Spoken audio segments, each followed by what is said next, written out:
अस्सलाम वालेकुम एवरीवन, कैसे हैं आप? आई होप आप ठीक होंगे इंशाल्लाह। गर्मी की शिद्दत में जब सूरज आग बरसाता है तब दिल को चाहिए कुछ ठंडा ठंडा, कुछ ताज़ा ताज़ा। फालसे का शरबत आज मैं इसे थोड़ा सा नए टेस्ट से बनाऊंगी। सबसे पहले जी यहाँ पर एक ब्लेंडर जार लेते हैं और एक कटोरी इसमें मैं शामिल कर देती हूँ धो के फालसे की। और फालसा शामिल करने के बाद अब इसमें शामिल करते हैं हाफ़ कटोरी चीनी की और हाफ़ टी स्पून जो हम घर में खानों वाला नमक इस्तेमाल करते हैं वो, और हाफ़ टी स्पून ही इसमें काला नमक।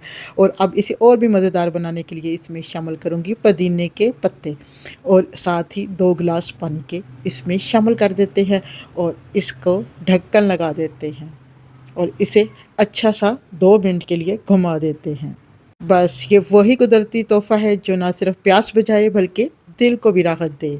ना कोई केमिकल, ना कोई झंझट, जायके की ज़मानत 100%। यहाँ पर जी हमारा जो फालसे का जूस है वो बन के हो गया है रेडी। अब हम इसे स्ट्रेनर की मदद से छान लेते हैं, जो कि कुदरत का अनमोल फल है, अपने अंदर रखता है बेशुमार फ़ायदे।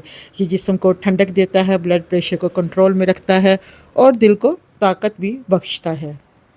बस ये चंद चीज़ें हैं, आप भी बना सकते हैं ये लाजवाब शरबत घर बैठे, फ्रेश और कम बजट में।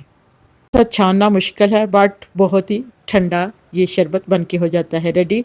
अब मैं इसे एक बॉल में डाल के अब इसमें ढेर सारी शामिल कर देती हूँ बर्फ़, ताकि ये अच्छा सा ठंडा हो जाए। और इसे और भी मज़ीद मज़ेदार बनाने के लिए कुछ पत्ते हम इसमें ऐड कर देते हैं पुदीने के। अगर आपने इसी तरीके से इसको फ्रिज में सेव करना है, फ्रिज में सेव करने के लिए बेहतरीन इसमें एक लेमन निचोड़ दें और ये 2 से 3 दिन तक इसी तरह फ्रेश रहेगा। और एक ही बार बना लें, 2-3 दिन इससे इसी तरीके से पिएँ। बहुत ही ठंडा ये बन के तैयार होता है जी। यहाँ पे रेडी है, मैं यहाँ पे ट्राई करती हूँ। आपने अगर इससे पहले पुदीने के साथ फालसे का शरबत नहीं ट्राई किया तो इस बार ज़रूर करें। ये नया टेस्ट है, बहुत मज़े का बन के हो जाता है रेडी।